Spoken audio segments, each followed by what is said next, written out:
Okay, so let's continue with Oblicon series. So we're on Article 1172. So what is Article 1172? Kung yung Article 1171 speaks of fraud, that responsibility arising from fraud is demandable, ganun din sa negligence. So Article 1172 talks about responsibility arising from negligence. So responsibility arising from negligence in all kinds of obligation is demandable. Ang difference niya with Article 1171 is for negligence, the liability may be regulated by the court. So yun yung difference niya with fraud.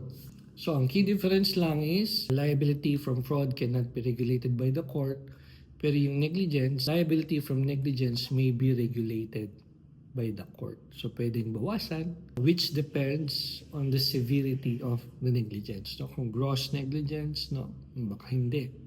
Pero kung simple negligence lang, siguro pwedeng bawasan. So yun yung concept ng Article 1172. Yun lang.